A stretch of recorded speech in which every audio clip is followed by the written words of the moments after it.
Hi and hello watch fans, and welcome to another edition of The Real Time Show with me, your friendly neighbourhood watchmaker and our friendly neighbourhood jeweller, Alon Ben Joseph. We have just returned from Watches and Wonders and we are putting ourselves back together after shattering ourselves into 1,000 pieces over 5 manic days. Alon, how is it being back home in Amsterdam? It's been good. I'm actually shattered into 500 pieces and you are to 1,000 because I had to skip out early. But it feels like I've seen you last week. But on the other hand, it feels like decades ago. It was a blast.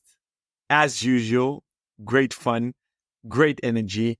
We have a lot of ground to cover. We want to keep this under 1 hour. So I'll jump in immediately by asking you, Rob, what are your takeaways? What vibe did you have? What, if you take a helicopter view, what was the atmosphere? What did you feel? What are the trends you saw?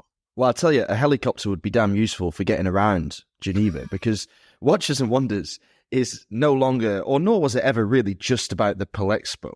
So the Palexpo is the official centre of activity. There are 54 maisons, or brands if you prefer, exhibiting there. And it is, as you would expect from a massive trade fair, very professional, very clean, a generic layout similar to what we had in Basel World. It has made slight improvements to the layout. The press center is a little better and a little bit more developed, but it's just what it is. It's nothing hugely special. But of course, while all this is going on in Palexpo, we have the Beau Rivage, which is better known as the primary location of Geneva Watch Days, which will be held towards the end of August and start of September this year again. And then we have Head Genève, which is a school of art and design, which is hosting Time to Watches, the terribly named Time to Watches. Somebody needs to explain that to me. And then there's also the Iceberg, which is hosting the AHCI. So very, very high-end stuff like Michielater, Carré Vautelan, and David Candot, etc., etc., etc. So there's stuff going on everywhere, and that's not even counting the boutiques, which are gladly opening their doors to people who are going to be in town for one of the events. So a helicopter would be very useful. Yes, I would love that. I'm sure the Beau Rivage has a helipad somewhere, although I don't know where. What did I think about it? Well, I thought it was a bit quieter in Palexpo this year than it was last year. Did you feel the same?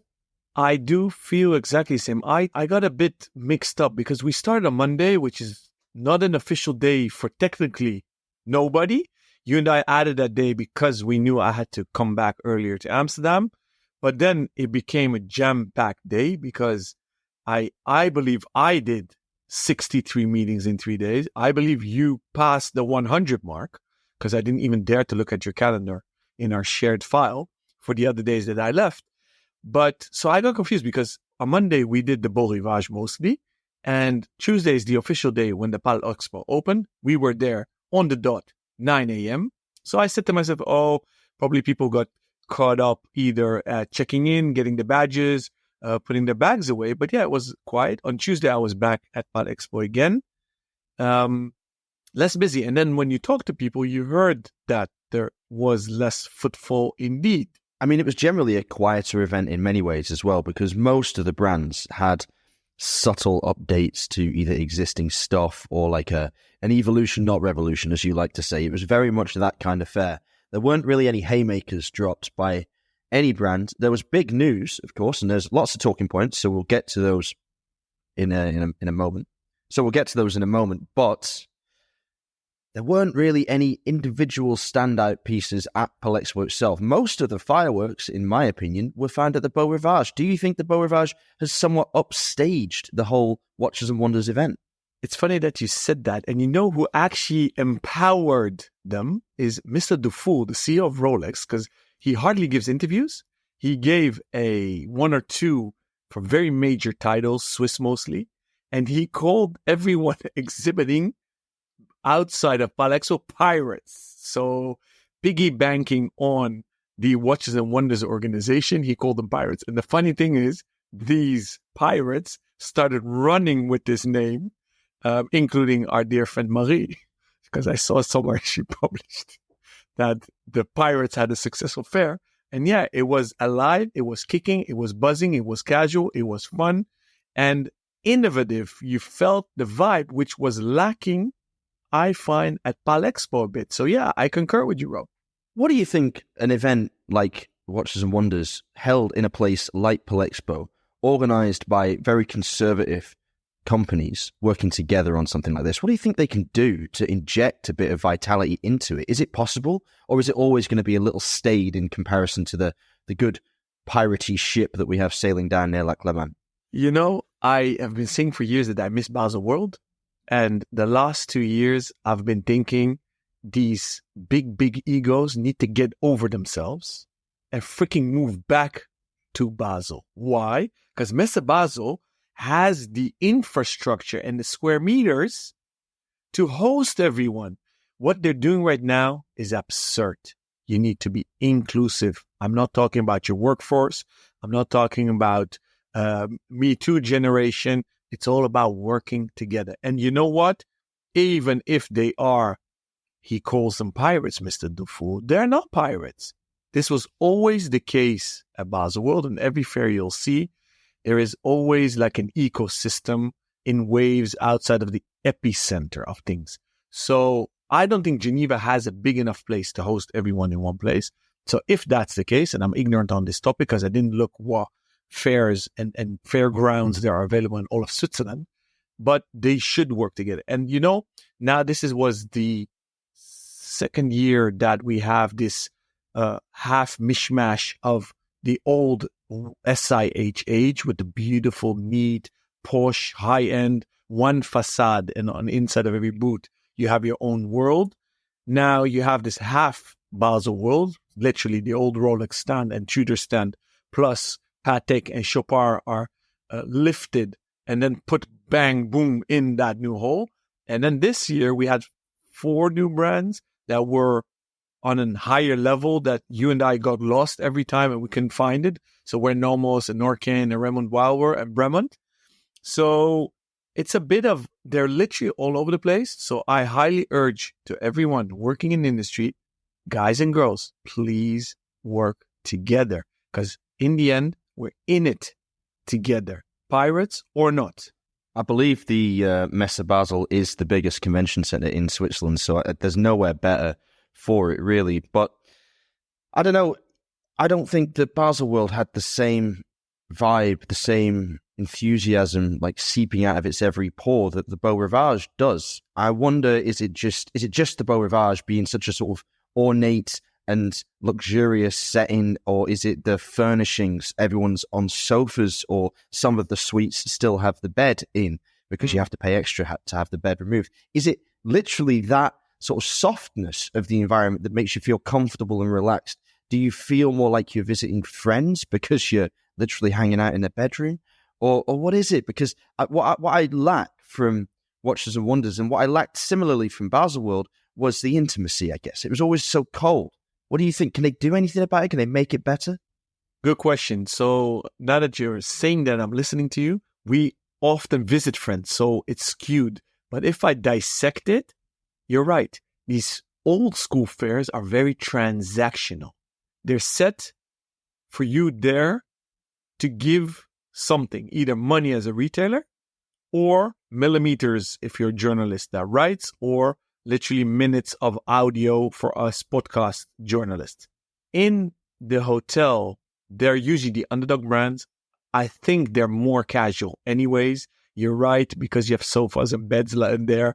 It makes it more relaxed. And some brands don't even rent the space. Take Seven Friday, for example, where we sat with Dan Niederer. He just takes a table in the cafe of the Beau Rivage and does his business there. That makes it very laid back. So I think you're right. On the subject of Dan and others in the bar area of Beau Rivage, I'm pretty sure they have to pay for those spaces, to occupy those spaces for the week. I think it's already in agreement with the hotel, because I was talking to Emeric from HYT, and he said they wanted to book a suite. They'd had a suite in the past at Geneva Watch Days, definitely, and maybe even the watch week around Watches and Wonders. But he tried to book it maybe 2 months ago or 10 weeks ago, he said, and it was sold out. Like, they had no more space. There were 48 brands in Beau Rivage. And so you had guys like Amida and HYT and Seven Friday and even Renault Tixier down in the bar and doing their business across the tables there, because there was literally nowhere else. And I don't think that came too cheap for them, but cheaper than a suite, that's for sure. I'm not sure of the exact amount for a suite, and I'm sure they vary because some are bigger than others. But I think it's about 15 grand for the week. And I think the displays in Time to Watches were about 10,000 for the week. I have no clue exactly what each brand pays for in the Palexpo, and that will vary massively because the sizes are hugely disparate. But, just to give people an idea of what people are paying to just be there, just to show their stuff to the visitors. So to respond to those tables, I didn't know that because I just assumed. But if they did pay rent for that tables, besides paying for the tab of ordering all the food and drinks for the guests like us, then they've got ripped off because the brands that rented a room or a suite had a logo and navigation and where to get to them. But for me, it wasn't clear who was renting a table or not at the bar. So that's maybe food for thought for Beau Rivage. Regarding pricing at the fairs, I have no idea. We do know it's not cheap at all. Did you also like the meetings at the bar, though? I mean, did it affect your interpretation of the brand, or were you just as comfortable to sit down? I mean, I loved it, sitting down across the table from Dan, looking at the new watches, look at the incredible box that they come in. That was one of the highlights, but we can talk about that at length later, I suppose. But what did you feel about it? Did you think it was an appropriate space for a meeting like that? If they're doing guerrilla style, it's less appropriate. If they did pay for it, it's very appropriate. For me, I honestly don't care because you know me, I love people. I love to talk to people. The busier, the better. You and I got caught on camera, actually. Well, I got caught twice and you and I together once. You and I made it to the national TV, the Swiss TV, and I posted that on my socials. What did I get back as feedback? The usual Alon gestures. So it's very confrontational to see yourself on camera because I speak with my hands. So it's maybe actually good that you and I do audio only and no video. And I got a message from my dear friend Michael Tay, the owner CEO of the Hourglass. He's like, Alon, I'm missing this year's show because his dear wife is expecting their second one.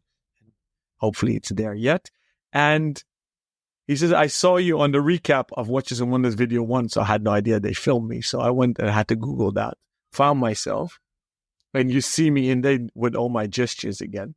So in that bar, it's the perfect setting for me because it's vibrant. It's people walking in and out. We shared the table with our friends from Tourbillon Watch and the Watch Professor. So I've never actually met Carson in person. So that was great fun. So I love that synergy where everything comes together. So yeah, I love it. So we're raving about Beau Rivage. I'm sure Dufour and Palexpo will be pretty annoyed to hear that we enjoyed sailing on the pirate ship a little bit. Yeah, we're pirates now as well. Oh, pirates. no. Oh, no.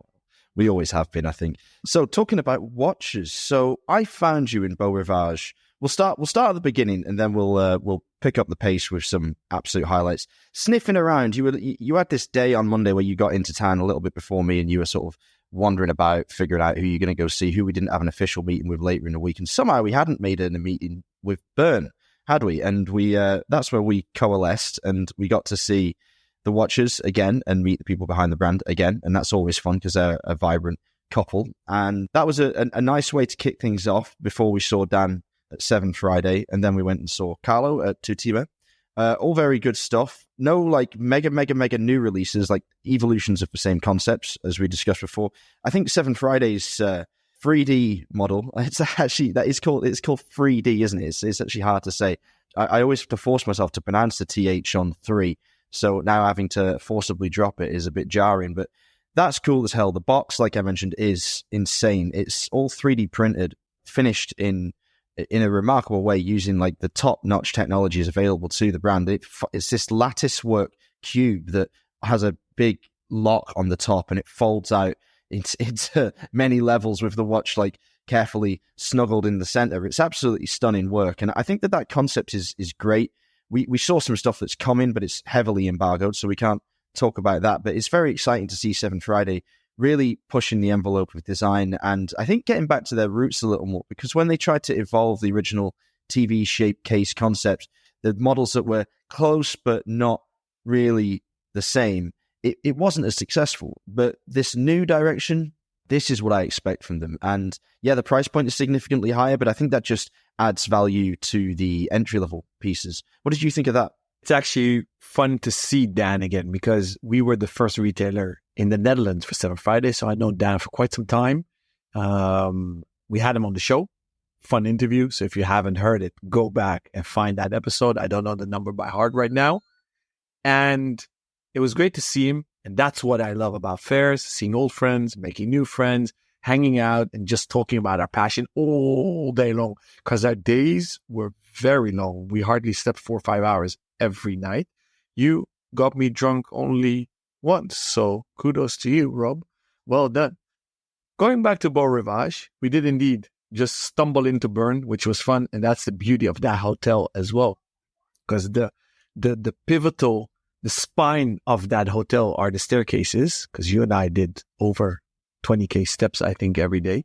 And you run into people on the staircase and then you just jet in and out of suites. I start my day, which is a tradition.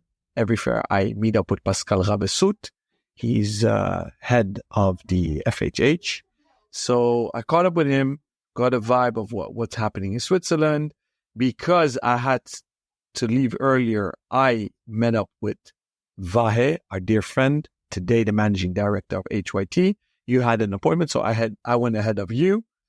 Then we had a lot of fun with Sexy Boy, Guillaume Lade. They rent a big space for all their brands, including this year Atelier Wen and for Marnie that weren't there. Why? Because they didn't plan on starting on Monday. They wanted to start on the same day as Palexpo.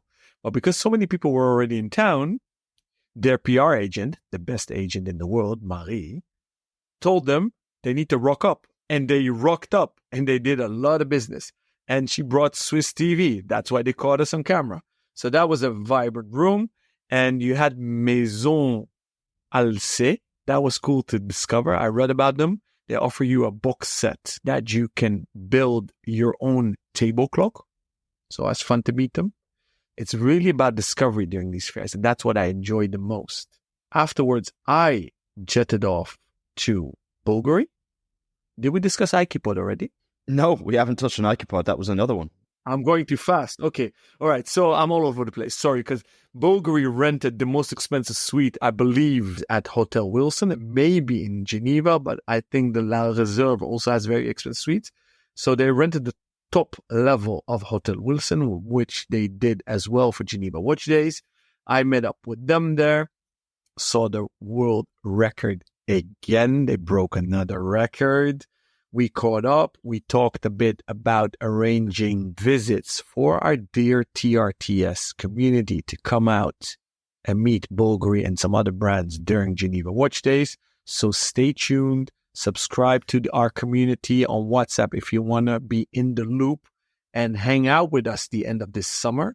So that was cool. I'm jumping back. So we went to Aikipod to meet CL Cole, the current owner, doing fun stuff. And the cool stuff is, their newest novelty is the pod in automatic, full titanium with a new bracelet.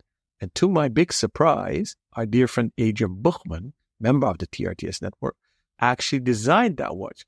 So he's so discreet, he never breaks embargoes and tells secrets.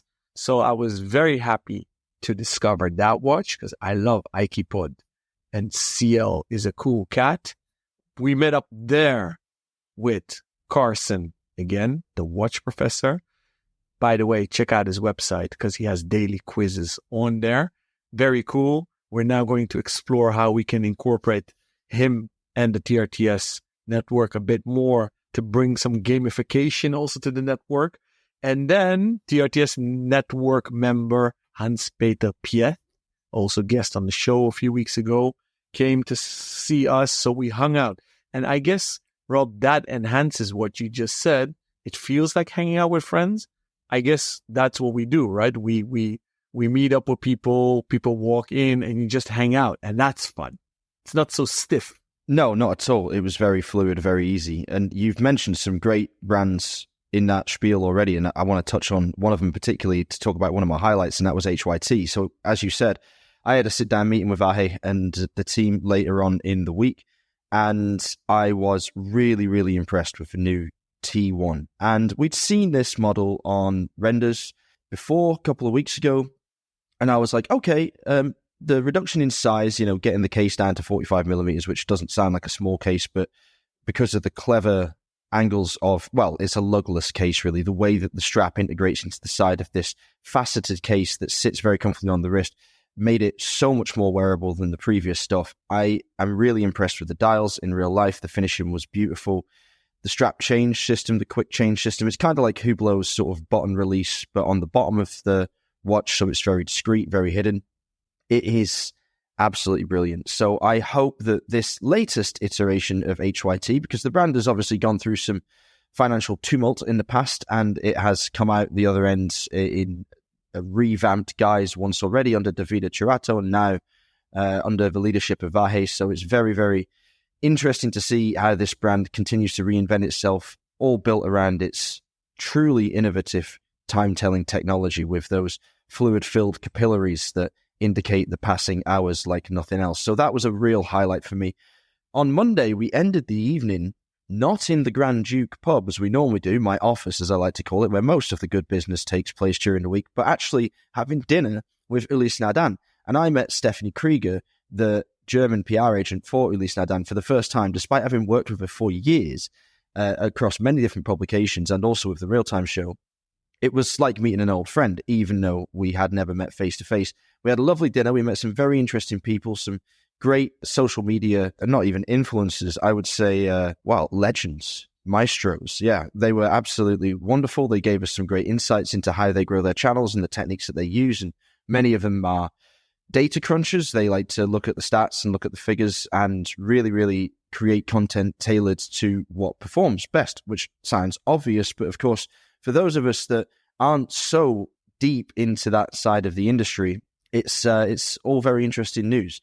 So that was fantastic. And while we're talking about Ulysse Nardin, although we didn't have our official meeting with Mathieu Haviland until the Tuesday at Polexpo, where we recorded the episode that went out last Sunday, along with the Ellie Bernheim episodes from Raymond Weil, Ulysse Nardin probably won the show for me, especially Polexpo. I love the Freak. We all know it's a true icon of watchmaking. Its influence in the way that watches are designed and collected is arguably peerless in the modern era. It was an absolute revelation when it was released. And the new one, the Freak S Nomad, is heaven. It's smaller, it's compact, it has all of the things that you want from the Freak in terms of the aesthetics and the technology, but it has this additional German silver gear shade dial, which adds a level of traditional craft to the Freak that I don't expect of it, but now desperately adore and want it so, so badly. The case is beautiful as well. It has these tiny little flecks of gold running through a carbon case. The effect is stunning. The color is warm. The watch is wearable. There's not many of them, and they are 145,000 francs a piece. So probably won't be adding one to my collection, but I would love to. And that's the kind of feeling I want to have when I come away from a watch presentation. Just that excitement, I guess. I'm still excited about it now. And you jumped because you and I split ways after HYT. So after Bulgari, I went to see Francois Moreau, the founder and owner of Reservoir. They were still building up their suite, but he was friendly enough to see me. We talked a bit, hung out. They showed me some novelties, cool stuff. I love what they do. And I afterwards went to see both Louis Erard and Raqueta. And because of that, Manuel Emsch also showed me the colloquium. So they're going to expand away from just a friends and family initial launch. So if you like that watch, stay tuned. A regular civilian piece is coming. And I did order one because I love what they do. He teamed up also with Amar, who is the horophile. So together with an architect, which I forgot his name, I apologize. And then I teamed up back with Rob at that dinner. It was a fun evening with cool journalists, PR agents, and not to forget the 6th generation of Hirsch strap. So Nicholas was there. So we had a lot of fun. Got some tips and tricks how to do more Instagram reels. So because of that inspiration, I did some more Instagram reels. So that was fun. Second day, Tuesday, Polexpo, opening of the Palexpo, I started off at Oris. Love that brand. Sat down with the team. Rolf came by, also a guest on the show. So if you missed that episode, make sure to catch that one. It's fun because Oris literally go their own way. That's their current or old slogan. They do their own thing. They are definitely about evolution or revolution. They revamped their most popular model, the Acquis. And I have to say, very, very well executed. It's like the 911. Every generation looks the same, but if you analyze it, it's a complete new car. That's what Oris did with the Acquis. It looks like an Acquis, it looks like an Oris, but it's a complete new watch. Case, bracelet, dimensions, and especially clasps. So they made one with a fine-tuning mechanism inside. You can get it still with Sellita and with their proprietary manufacture, 400 caliber. So that was interesting. Then Rob and I met up back at Grand Seiko. And they do what they do best. Superb finishing, crazy dials, and wonderful movements. Automatic, hand-wound, spring drive, and quartz. Check our Instagram feeds as well. So you can find Rob at ROBNUDDS or me at ALONBENJOSEPH. Obviously our LinkedIn as well. We posted on LinkedIn and our socials a lot of wrist shots, a lot of videos. So if you want to have some visual support while listening to this episode, you can see the watches that we're actually talking about right now. From Grand Seiko, we went to Tudor. And although both Rolex and Tudor didn't launch that much, Tudor took Rob's wish of a Coke GMT and made it especially for Rob. So the highlight of the fair was the Black Bay 58 GMT, steel watch, black and red bezel, gilt numbers in the bezel, aluminum, and the hands and numbers, or the indexes basically. So that was the highlight. That Instagram reel, by the way, Rob, hit for me 250,000 views. I have no idea why. I did it super quick. The bracelet is way too loose on my wrist, so it's dancing everywhere. But apparently that was very popular. Then Tudor created the Black Bay 41 in a monochrome execution. Black bezel, black dial, no gilt. So fully steel. That's why it's monochrome. Metas upgrade this time like the burgundy bezel last year. Again, 3-link or 5-link or rubber. Then the gold piece is not new. The gold Black Bay 58 with green bezel, green dial was there. You can now, as a third or second option actually, instead of leather or the textile strap, which comes standard with both for that watch, you can get a full gold version. Super cool because the bracelet is full satinated. I know only of 2 full gold watches on the market today that are fully satinated. It's the Bulgari Octo Finissimo and the Black Bay 58 in full gold. Let's talk about these Tudor releases. Did you like that GMT, that Coke GMT? I call it the Coke float because it's got the creamy lume and then the gilt numbers. It's a bit warmer than the traditional Rolex Coke, but what did you think of it, really? Were you impressed? Deep sigh. I do not like gilt finish. So I have the black. I have actually all the Black Bay 58s besides the full gold one. I hardly rock the original black with gilt because I simply don't like gilt. I don't like two-tone, so I don't wear it. My favorite one is the blue one plus the sterling silver one. I didn't like it because I don't like the Black Bay Pro, too thick. So the 58 became too thick. So it's a double negative for me. And I guess I was disappointed that Rolex didn't come back with the Coke and they kicked it to the sibling. So it was a trifecta of no-nos for me. Yeah, I feel the same. I didn't like it in the end. I was really disappointed. I was hopeful. I actually like the idea of the colorway, like bringing the gilt in there to warm it up a little bit. at least in theory. But in practice, it just missed the mark. I would have rather just seen a clean, crisp Coke Tudor Black Bay 58. That would have been fine. I don't think I would have been compelled to buy it. I do want Rolex to bring back the Coke, and I'm still disappointed, surprised that they haven't done it. Weird that they did it with Tudor, knowing full well that everybody wants it from Rolex. Sometimes I feel they just do it just because they can. I don't see the sense in it anymore. Like, why withhold something that people want to buy it? Like something so classic, something that's already been proved in the market. It's not like me saying, oh, I want Rolex to do a purple and a pink bezel GMT because I think that would be cool. Because they could say, well, we've never done that, and we don't really do crazy stuff like that. But I'm asking for something that they have done in the past, something that the technology is more than capable of realizing in the modern form with the Cerachrom. So why not? I'll tell you why. But before I do so, you know why they did gilt on the Tudor Coke Float, which is an amazing nickname. Kudos to you. Because the OG needs to be platinum finish inside. So silver, steel, whatever color you want to call it, for Rolex. So that's reserved for the Rolex. And it will come. And you know why they didn't launch it now? Because they want to cool down the market. So they made precious metal, 60 times precious metal. Day dates all around. Day date galore. Precious metal galore. And one GMT. And then, oh, you know what? We don't have enough references. So let's make a platinum 1908 with ice blue dial. Because all the platinum watches within Rolex have platinum dial, have ice blue dial. So they kept the Coke for you when the markets go down harder.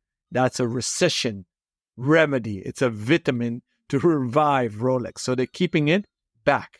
That's a pretty good explanation. I'll give you that one. I like the sound of that, and I hope that it comes soon, but hope that the recession is not too devastating for the rest of the industry for it to actually see the light of day. What about this full gold Tudor Black Bay? It's about 30K, is that right? Around there? Around 30K. I love it. They should have done it from the start. Good that they did it now. Imagine that one with a black bezel or a blue bezel. Oh my gosh. That would be a contestant for me.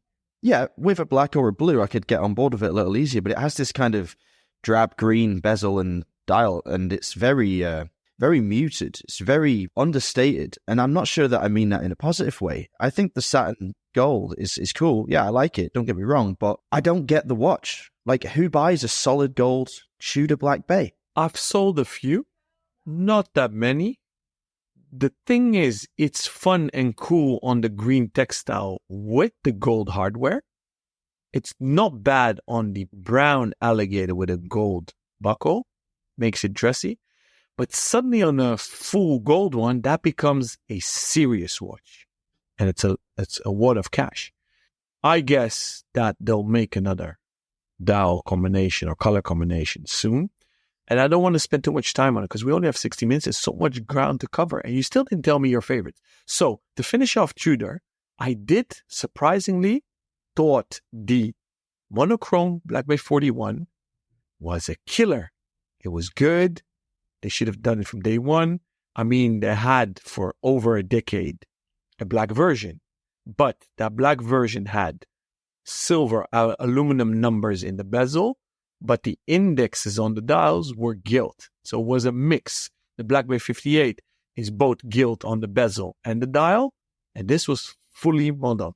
Basically, baby sub. And oh my gosh, they did a good job. So that's good. And then they did a fourth thing. So a few sizes of they revived the rose a bit.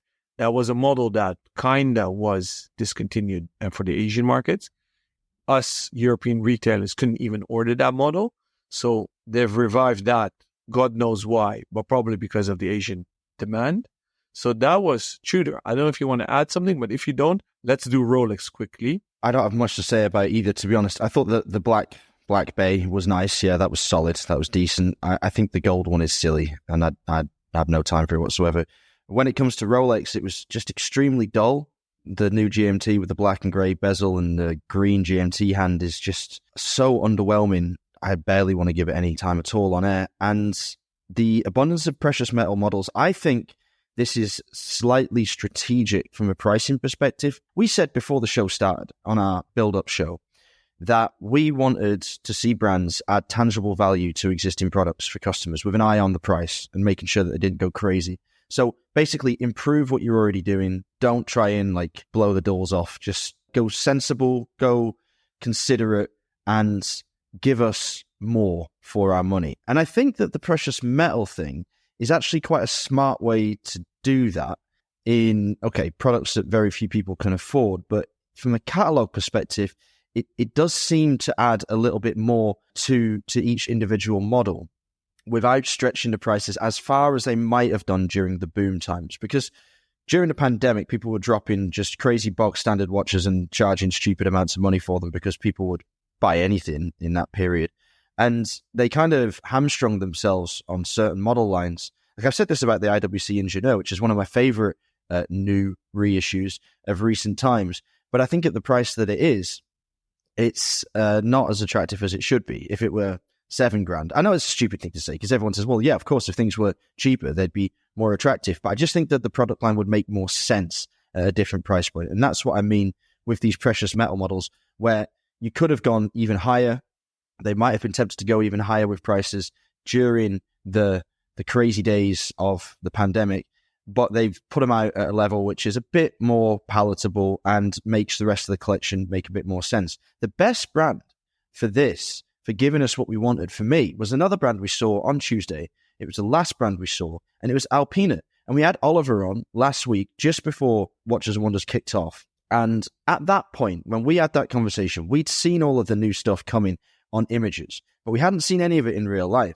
And the C-Strong, which was, I think, was certainly my favorite model from the renders, and I think you liked it as well, didn't you? It was up there for you, along with maybe the Alpina. It's incredible in real life. It's such a great watch. It's so well done. It's compact on the wrist. The execution is superb. The addition of the Yachtmaster style relief ceramic bezel is a masterstroke. It has completely taken that product line to a new level. Prices are still under €2,000. It's a great watch from a heritage brand that really seems to have its head screwed on. What did you think about that? We literally did like 7 p.m. meeting with our buddies, Niels Eggeding and Oliver van Landschot Hubrecht. They are solid. We did have the honor to see a preview, and that proves how important both fairs and retailers are. You need to see the product in the hand, on the wrist. And yeah, the C-Strong is a killer, and Alpina is doing a great job. I mean, from the moment they did the Alpine Extreme or Alpiner Extreme, the brand is Alpina and the model is called Alpiner. And I like it. They created suddenly an identity and hero model. And whoever thought that a diver version of that could work? But I see a parallel with Zenith.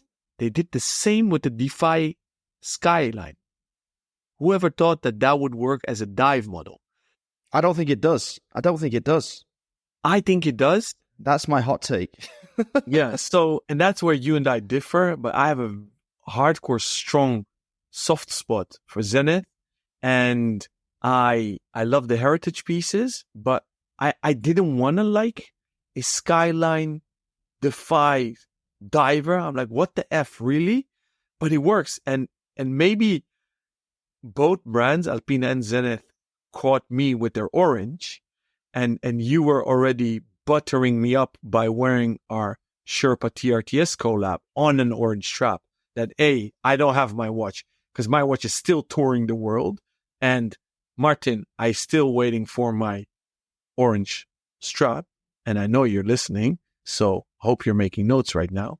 But it looked so good, and then photographing these watches next to each other, I don't know, it did it for me. So both Zenith and Alpina made awesome dive watches. Yeah, but the Zenith diver is over 10K. It was more like 12,000.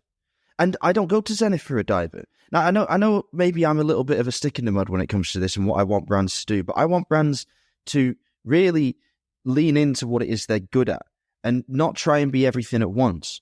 I don't think that that's what Zenith should be doing. I adore the movements from Zenith. I love the brand's history. I love its branding. But you got a dive watch at over 12K that looks like something that tumbled off a drawing board of Breitling in the early 2000s, which is not necessarily a bad thing. As an item, as a watch, as an object, it's cool, it's funky, it's fun. But I don't get it as a product in that catalog. So that's just my take. I think it was not what we needed. No, well, okay, two things. First of all, you're always a stick in the mud, so FYI. Lol. Secondly, and we went too fast. What about a freaking 320 grams dive watch in gold? What the F is that about? Well, I don't like it either. Well, I'm being negative. Yeah. At least I'm consistent. I'm consistent. You are. So I feel you. I hear you. And if Zenith didn't have the heritage piece, which is, I believe, the A3684 by heart, but could be I'm off with a number, then I would have said, dudes, what the hell are you doing in La Locle? Are you making up shit right now? But they have the pedigree there because the original piece had orange in it. So I feel it. I like it. And you can be a stick and keep on sticking. That particular Zenith you're talking about there, that one, the revival one, that was only 7,700 or something along those lines. I'm talking about like, you know, the bigger ones with the blue and the black and the orange accents. Those ones were like wild. They were just so expensive. And yeah. It's good that we have different opinions on these things. Let's put it that way. Before we run away from it too far, we want to touch on the Bulgari because you saw it in real life, the ultra thin world record breaking extravagance. What do you think of it? Bonkers.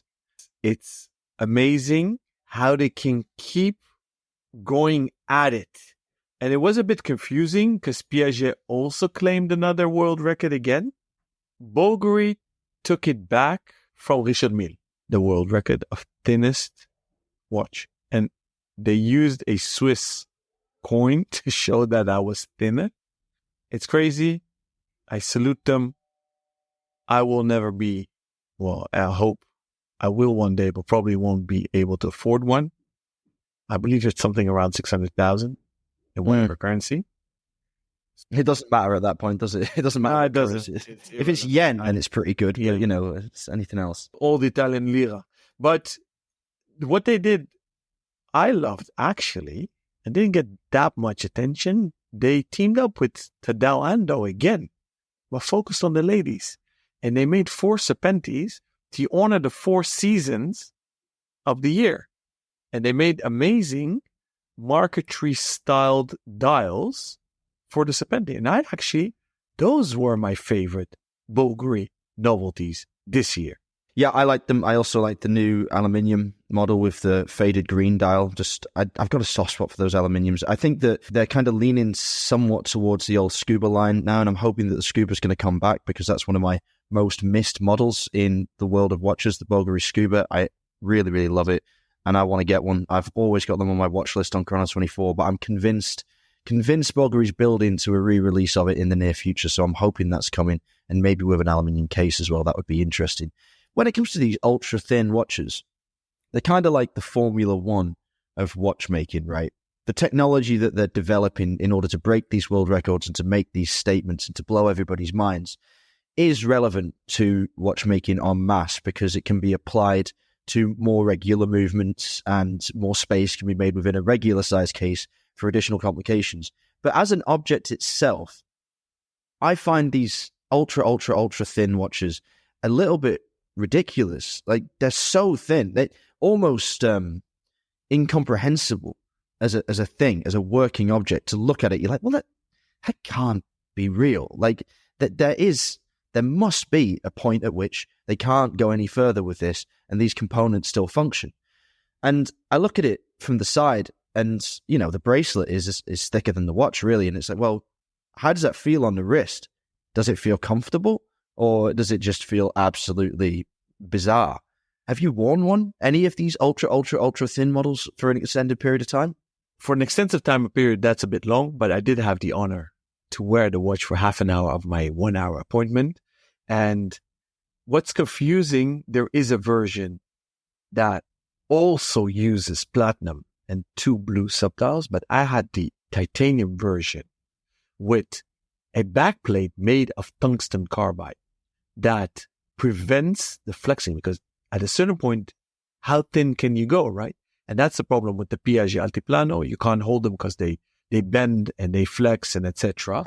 So that's how they solved that problem at Bulgari with this world record, which is literally mind-bending.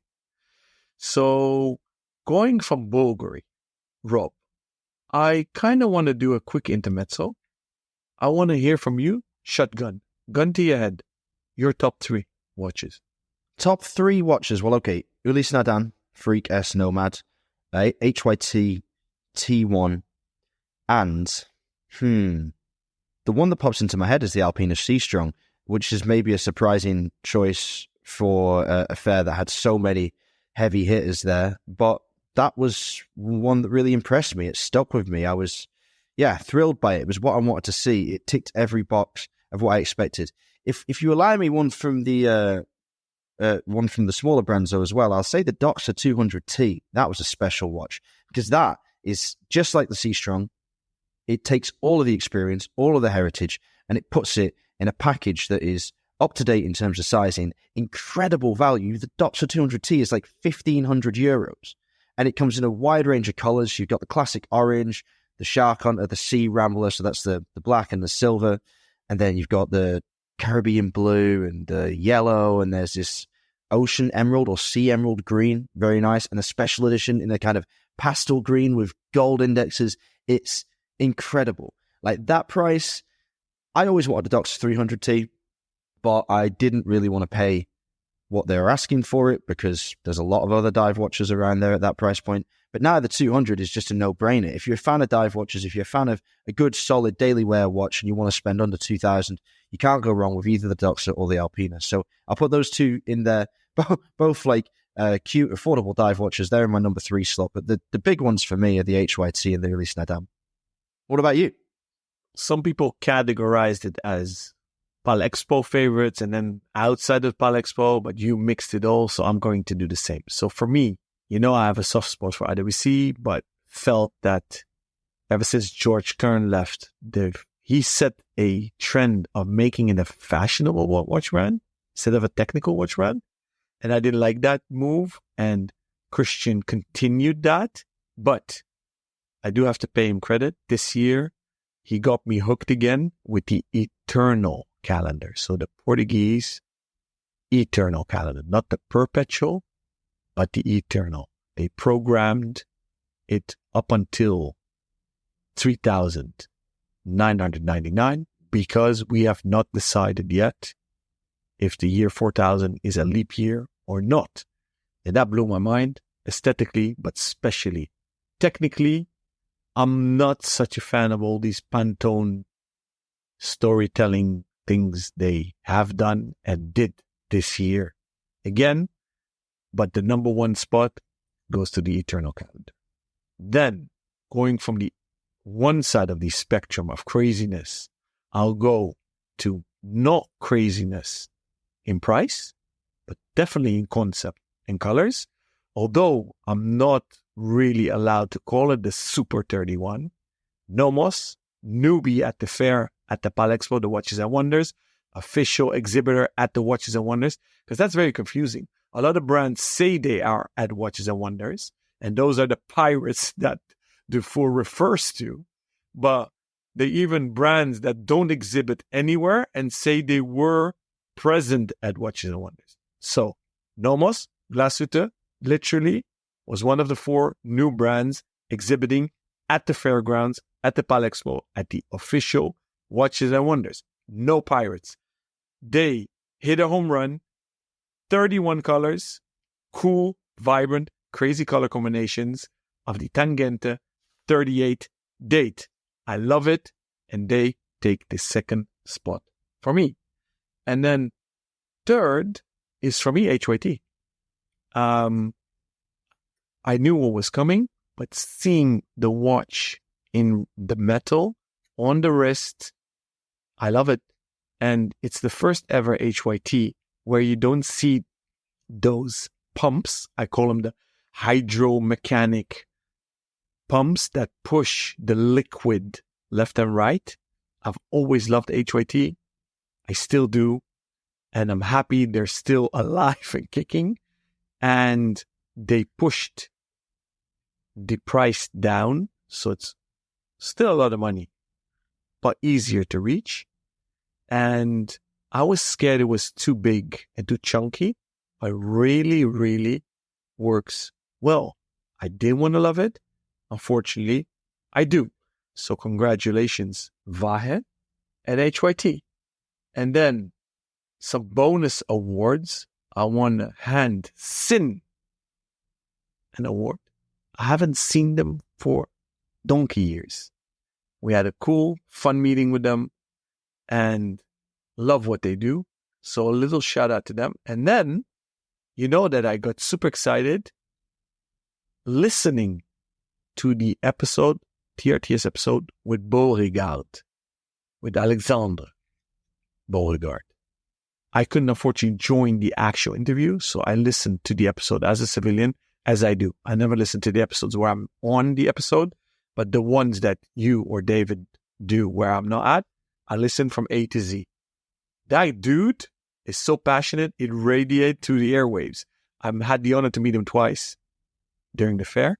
Went to his stand as well. He created a watch at Vianney Halter, which I admire. Bonkers, everything they do bonkers, and really, really impressed me. So last year I was impressed by Charles Zuber. Like, that was a curveball. This was a curveball for me. And then one more, and then I really will shut up. At Time to Watch was as well Barron's. That really, really impressed me. That's a good one. Well, since you had some bonus picks, I'm going to have some bonus picks. And also because I actually forgot my favorite watch. I didn't put it in my top 3. So I did this really weird thing for Watch Gecko the other day. I wrote my top 5 watches from the fair. And then there was a collaboration article when we all had to say what our favorite watch was. And my favorite watch wasn't actually in my top 5. And I justified it by saying, I think that the watches I picked for the top 5 were the best watches for the brand and what the industry needed in that moment. But my favorite watch, unfortunately, wasn't even the best watch for its brand. It was Chapek. Not exactly a spoiler. I loved the green meteorite. I didn't see it coming. Nobody did. We didn't know it was coming. It wasn't communicated. It's incredible in real life. It's so beautiful. I mean, I've got a green dialed Antarctique, obviously, but this is an even nicer green, if I do say so. And the reason why it wasn't on the top 5 is because the Mount Erebus solid gold Antarctique with the lame finished dial was, I think, the most important watch for the brand because it set a nice ceiling of cost at around 55k for the Antarctique line. I think that it's a much better value watch than the titanium pieces that came last year around mid-30s, or the sector one is 28, I think, and the regular, the Revelation is 35, 36, 37. I'm always about $2,000 off of Chapek prices, so forgive me. It's around that ballpark. But that gold one was amazing. The meteorite, I absolutely I idolize that dial. I'm going to see if Chafé will make me one solid gold Antarctique with a green meteorite dial in for my birthday next year. I think he'll say no, but, you know, I'll ask him anyway. The other honorable mention for me is also Nomos. I have to say, I love the Super 31 collection, as we call it. I have my top 5 colors, and I wonder if you do also, because I'd like to share them with the audience and see what they think. In no particular order, I would say it goes Chili, Tief Zegrau, Pop Orange, Ramba Zambla, is that what it's called? The red one? And Lakritza. What do you think? What were your favorites? I don't even want to think about it because I wanted one. We were honored with one set because not all Nomos dealers in the world are eligible to get a set. It's sold out in a jiffy. So I don't even want to think about it because it's irrelevant. So I don't want to waste brain power on it and waste our listeners because there's so many that are so cool. So I have a question for you, actually, to go back to Chapek. I unfortunately didn't have time to visit the stand. I did see Xavier. We did a hug, quick chat in the hallways. I am dying to hear what you thought of the new models, the 38 versions, and those, I call them Tadao-Ando-ish dials that are enamel finished. What's your verdict? So this is the Promenade collection, right? So it was coming for a long time. I'm very glad that it stuck at 38 millimeters. I had a nice chat with Xavier on the bus back in fact, we spent pretty much the entire evening together. He went for dinner with Monochrome and then to the GMT party, and then he posted up at the office at the Grand Duke, and we walked home together at about 3 a.m. So that was very nice. So on the bus back from the fair, we were chatting about the dimensions of the Promenade, and he asked me whether or not I thought it should have been 1.5 millimeters bigger, because apparently there was a phase when they went through, they were thinking about expanding the case out, and I was like, absolutely not. I think he nailed it. It's perfect. The proportions are just right. It wears very well. It's not pushed as a unisex model, but it clearly could be worn by men or women very easily. It's a nice addition to the line. The Goutte d'Eau, the blue drop dial with this incredible enamel pattern, is brought to life in the same way that they brought to life the vision of collector horology when they did their special edition with the shallow shores of the sandy beach and the light blue and the yellow hand. It was done in the same way. So the dial is 3D, and then vitreous enamel is applied to it. It's fired, and then you get this incredible effect of this ripple stemming out from the sub-seconds, which is off-center. I think it's gorgeous, and I think that that one in particular is the winner, because there's two more that use straight line guilloche pattern on the dial, like a sort of Art Deco effect almost, and they're very nice, but next to the Goutte d'Eau, it's just not a contest, in my opinion. One is clearly better than the other. Although Xavier is very, very, very fond of the Deco ones, and I think that they will find some happy homes. But it's great. How do they develop this collection going forwards? Well, they want to focus on the sub-second style as the center of the design, so there will be things radiating out from it or surrounding it in the future. And he has some ideas of different materials and different design techniques that he can bring to that to get the most out of this new case collection. But yeah, very glad to see it. I think it's a good evolution. Again, it's kind of like the original Kai de Berg, right? But smaller and more wearable and a bit more modern. I think it's a bit more what we needed from them right now. Otherwise, updates to the collection was superb. The Passage de Drake in purple was absolutely stunning. Yeah, big thumbs up for Čapek this year. Very, very interesting to hear and to share. Let's go back into the flow of things that we've seen. I've seen a little glimpse of Favre logo, what it's going to be. So I'm actually excited to see how that develops. Met up with some retailers. It's always cool because you get a pulse of the industry globally. I was too late for Belarus. Rob, what did you see there? Oh, you know what? A lot of it was embargoed. So unfortunately, I can't talk about the most exciting things. But they've got great stuff coming. All I can say is there are models in their upcoming release calendar that I would buy sooner than any other model in the current collection. So I think they're doing great stuff. There's a lot of titanium pieces on the way, really using the material in the way that it should be used. Very highly technical designs, very aeronautical inspired. I think that they are on a good track. Whatever they're having for breakfast, I want some, because it was good. It was enthusiastic. It was very exciting. So watch this space. I mean, they're good. They're doing good things. Okay, so unless you want to discuss any other brands at Palexpo, let's discuss the hot potato, the relaunch of Bremont by Davide Serrato. What did you think, Rob? What did I think? I struggle with it. I like the old logo. I like the old word mark. I like the old design. I thought that Bremont was very, very close to achieving the goal, the lofty goal that Nick and Giles had set out many years before. With the EANG 300 caliber, I thought they have a base. Now, if they can keep the prices a bit more in touch and really focus on refining the aesthetic for which they were known, they were going to have another period of dominance. I thought that it was about to happen.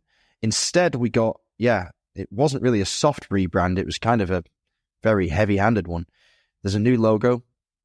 It's called the Wayfinder logo. It looks like the Stone Island logo. There's no way to get away from that. It just does. It's supposed to be propellers over like a compass, but, it's not what I think of when I think of Bremont. I know it's brand new. Of course, I'm going to get used to it, I'm sure, but I just don't like it as much. I don't think it's as elegant. The new word mark is, more action-oriented, I would say, rugged and tough, and that's what they want to do with the brand. They want to make it more of a tool watch brand. They're keeping in touch with the aviation side of things, but they really want to make it more about, endurance and adventurers and people out in the wild wearing these rugged, indestructible watches. To that end, the new models are made of 904L steel, which they really, really try to push hard as a positive thing. And I know Rolex uses 904L, and that's a big deal for Rolex, so on and so forth. But to be honest, I don't like it as much as 316L because there's more nickel in 904L, so it's harder for more people to wear. And there's actually, when you break down the tolerances of 316L and 904L, there's quite a lot of overlap. So like very good 316L can be better in all the meaningful ways than very bad 904L. At the end of the day, though, it's going to come down to what the cases actually look like and how they're finished. And what we were presented with was not really tight enough. The design is okay. I kind of like the idea of being inspired by old trench watches. That's cool. But the execution, it was loose. So I was looking at these watches and, they sell it to you as, we're going to reposition the brand. Price point's coming down. Show us this watch and it's $2,500. And I think, okay, that's pretty good. That's quite attractive. This is a good starting point. I pick up the watch and I look at the case, and I'm really, really finicky about finish transitions. So from brush to polished surfaces, like I like the line to be crisp, definite, laser straight. And it wasn't. It was a bit buttery, as I say, a bit blurry. And I was like, okay, fine. Well, it's 2,500. I guess that's okay. And then I'm looking at the dial, and there's a couple of dial variations. The black one has these massive Lumicast hour markers on, which are great. I love Lumicast hour markers. Big fan of those. And they're in this faux rad color, same as the hands. But the black of the dial actually comes through the hour markers. They're not quite thick enough, or they're not well enough backed. They should have been backed with like a reflective surface or something, like a foil or a white even, so that they really popped against the black of the dial, because that means that they're not actually the same color as the hands in real life. And I'm thinking, okay, maybe it's like, a prototype, but I don't think so. We did do some exploratory questioning thereafter to see if we could work out whether these were actually the pieces that were going into stores, and we were adamantly told that they were. There's a white dial version of the same watch, which has the same faux rad numerals on the dial, but with no outline. So they lose a lot of their impact. If they'd outlined them in black, which was quite common for a trench watch that's the source material, it would have been much, much more legible. Anyway, that line is fine. Then they roll out the power reserve, and I'm thinking, okay, well, the power reserve is probably going to be like $3,000 if we're going to stay in this new positioned price point, but it's actually more like $4,000. And I'm thinking, okay, quickly getting back up into the realms of the original prices. Then the chronograph comes out, and I'm thinking, well, if the chronograph is here, that's got to be at least $5,000, surely. But I'm already like losing the thread, thinking, okay, I was expecting maybe 20 watches to all be under 4,500. I thought that was the goal, and very quickly we exited that. Then the next piece comes out. Do you want to describe this one, Alon? No, please do. Okay, well, there's a rose gold chronograph, which is around 29,000, which was just like, okay, I'm losing this story. The final piece in this new sort of land-focused line was a DLC-coated titanium-cased Geosphere tourbillon. And by this point, I was looking at the presenters, and I think they could sort of tell that I was a bit confused. And I couldn't work out if we were joking or not. So it's a tourbillon, a Bremont tourbillon. In this case, in this range, in this line, it's not like, a fancy Hawking model or a Wright Flyer or anything like that. It's supposed to be the adventurer's watch. And it's got the Geosphere that Davida had a lot of success with at Mont Blanc right there on the top of the dial. But I don't get it. I don't get the cohesion of the brand. And then they showed us the new S300s. They were all in bright colors, like bright Kelly green and royal blue. And they look more like Ralph Lauren watches. And I mean the entry-level Ralph Lauren watches than they did S300s, which, might I remind everybody, had recently had possibly the best time of their existence. The S300, I think it stumbled out of the gate, but then quickly found its feet. And we had like matte cases, nice reduced sizes, blacks and faux rads and subtle oranges. It was awesome. Sometimes you see these in the wild, they blow your mind. They're so much better on people's wrists than they look on the screen or in a catalog. They really are worth checking out. The old ones. The new ones, just goofy. They're cartoonish. And then they have the S500s, which are now made entirely from ceramic. There was a black model and a limited green model. And it was green ceramic case, green ceramic dial, green ceramic bezel. There's only, I think, 100 of them or something, thankfully. And apparently they've all been bought in by Bremont's retailers. But I will be very interested to see how quickly they sell out, because this is tough. This is a tough sell for me. That model in particular, these ceramic S500s, again, they're like 6,000-7,000. It's a lot of money. And I noticed this yesterday because I was just in my own head for a week and I didn't hear any external criticism about this range. Apparently, everybody's been piling on to Bremont for exactly the same reasons as I'm describing here. I haven't read any of the criticism. I haven't checked out the comments. I didn't want my own interpretation of what I saw to be coloured by that, knowing from other parties that it's quite a common opinion to have. And some people don't like it when everybody just jumps on and says, oh, this is a bad move, this shouldn't have happened, oh, the brand does this wrong, the brand does that wrong, blah, blah, blah. But when there's tangible reasons for it, when you can point to it, when there's evidence that's been in your hands, and it isn't just secondhand hearsay, you've actually experienced it. And for me as well, as someone who was a Bremont watchmaker, only for a year in fairness, but I made a lot of those watches in the biggest period of that brand. It was 2015. It was absolutely flying. The majority of the Right Flyer models I assembled. You know, that's probably why they don't work. No, I'm kidding. They're great watches. I love them. I did a really good job. But, I mean, I know these watches intimately. I know Nick and Giles. They were my employers for a year. And they're nice boys. They really are. They had a great vision. They did wonderful stuff. They were very hands-on with the design. And now you'll notice a statement came out soon after, I would say, the criticism started to mount for this new repositioning of the brand. And Giles mentioned that it was, you know, tough to take a step back from Bremont and that, you know, these were the first watches that they hadn't designed.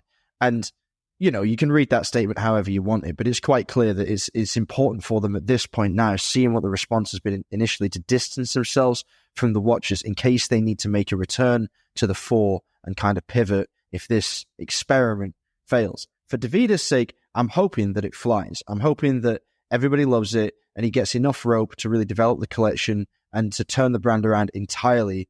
But I am skeptical, and I'm skeptical for the reasons that I've mentioned.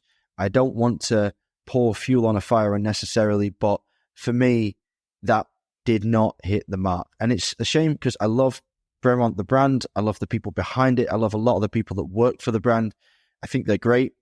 And I think if there's any team that can sell this collection, it's probably that team. But yeah, it's in my opinion, going to be tough sledding. What do you think? Phew, I'm happy you took the mic first. There's so much to say, and you've said a lot. I agree with almost everything. Bremont was one of the 4 new brands at Watches and Wonders. That created a lot of expectations. Davide coming on created a lot of expectations. Bill Ackman becoming majority shareholder, pumping a lot of money into it, created even more expectations. And then, in the build-up to this fair, Davide ramped up with a lot of media attention, stating he wants to champion the affordable tool watch segment of the watch industry. So that created even more expectations. So that you expect everything below 3K and you expect very commercial watches. I walk into the fair. We, by coincidence, took one of the 2 entrances, which was upstairs. Coming in, bang, first booth, Bremont. Who's standing at the booth? Davide. Kisses, hugs, tattoo, wrist check, boom, he has the Supernova on. I'm like, oh, wow. So the first thing I saw, it was the logo. I said to Davide in a joking way, I said, amazing, you're going to conquer the world like NATO, because the logo reminded me of NATO. And I didn't even say that with sarcasm. And then he showed the Supernova. I'm like, ooh, cushion cut. And it's the only cushy shape. So this is the only thing I said to him. And then he pulled out of his pocket of his jacket a black ceramic new Supermarine. And the first reaction, and everybody who knows me knows I speak my mind, I said, oh, you're going after Tag Heuer because you said it reminds you of the entry level Ralph Lauren's. Me, it reminded of Aqua Racer, you see? And this is already dangerous because it becomes suddenly 12 in a dozen. That was first thing in the morning, and we had one of the last meetings at Bremont. Davide was unfortunately occupied, so he didn't join the meeting. We had his two lovely colleagues who did a terrific job. For me, I was disappointed.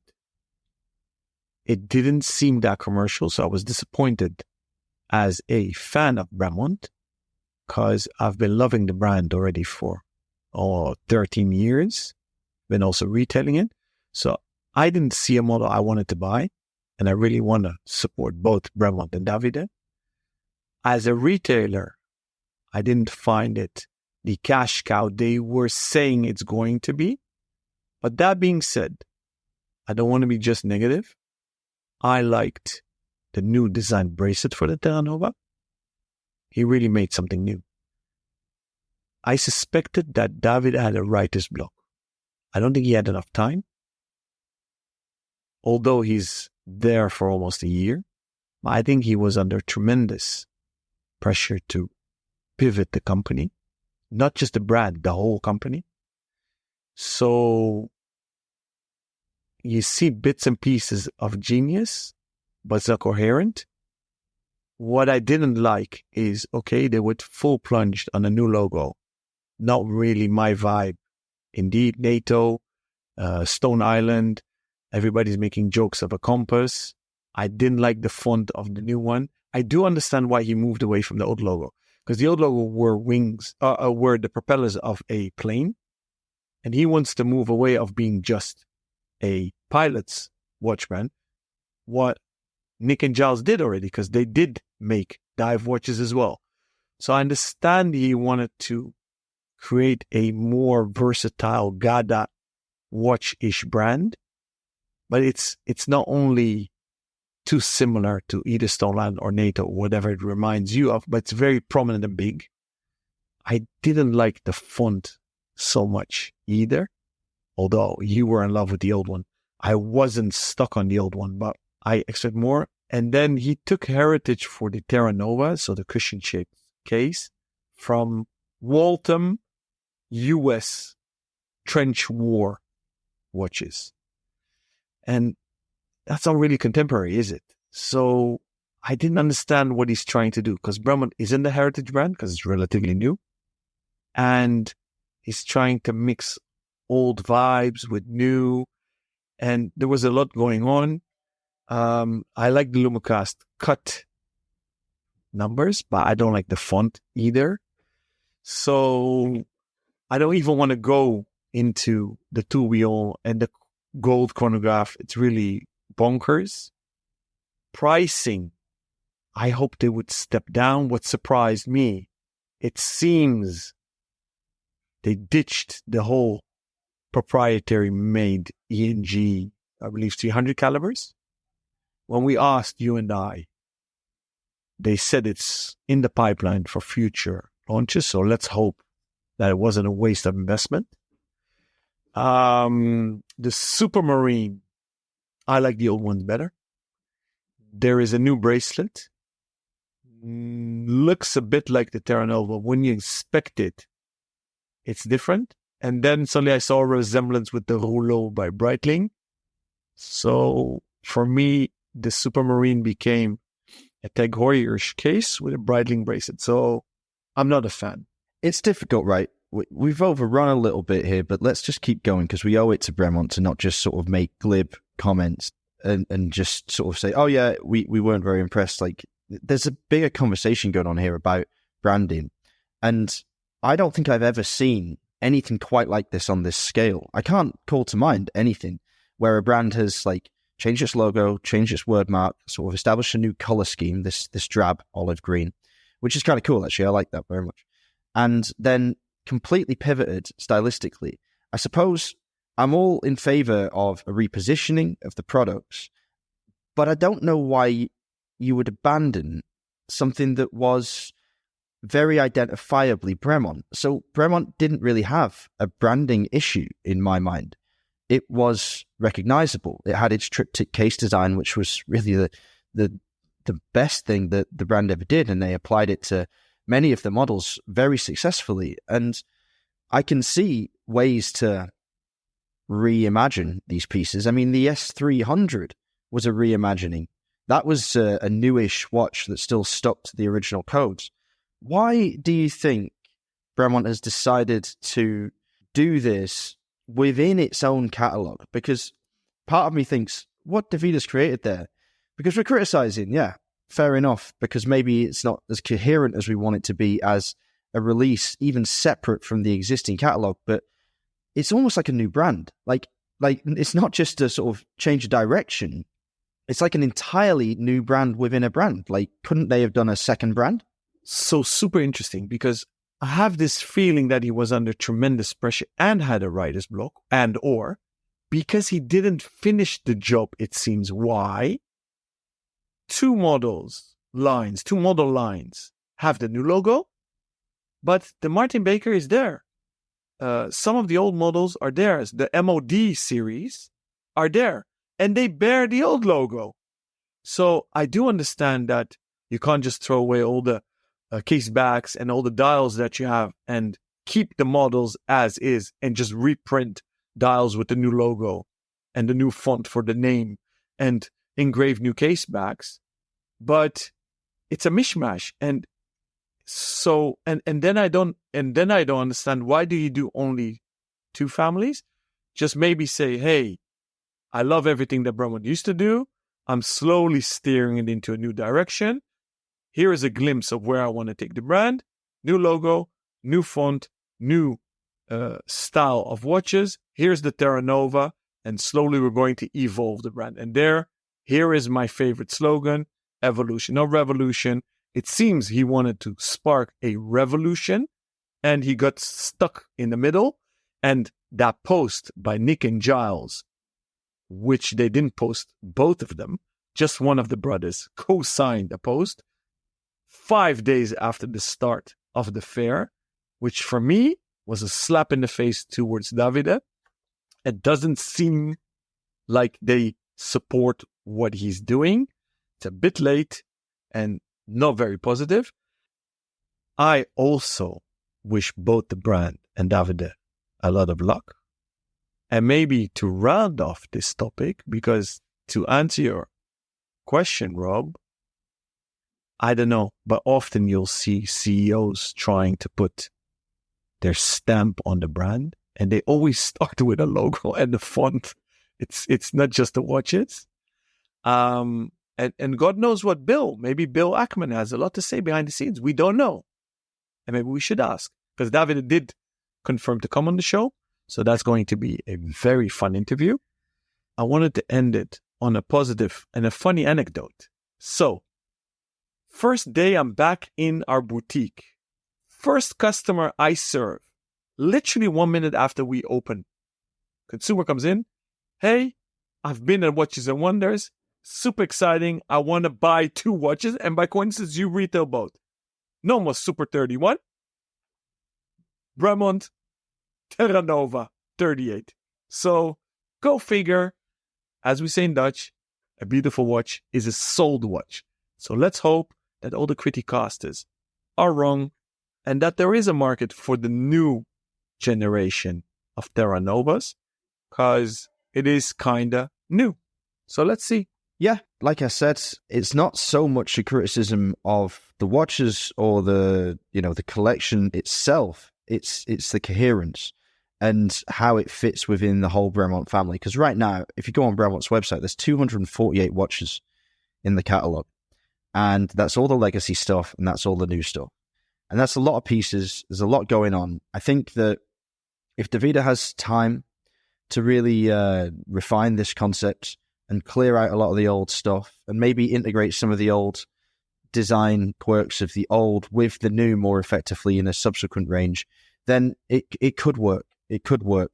And, they know what they're doing when it comes to making watches, and it obviously takes a bit of time to get everything humming along perfectly. But if he has that time, we could be looking back in 3 or 4 years' time saying, oh, yeah, well, that turned out to be the right thing for the brand to do. We will see.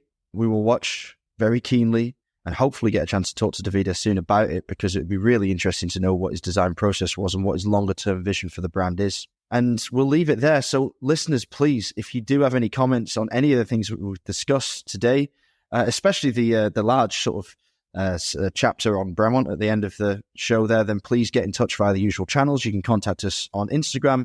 Our dedicated TRTS handle is @therealtime.show. You can email either Alon, David, or me at Rob, Alon, or David @therealtime.show, or contact us via the contact form on the website, www.therealtime.show. We will be back soon with, I'm sure, more chat related to all of the watches that we saw at Watches and Wonders. But in the meantime, we'll be furnishing you with some new interviews and then some articles and analysis as usual.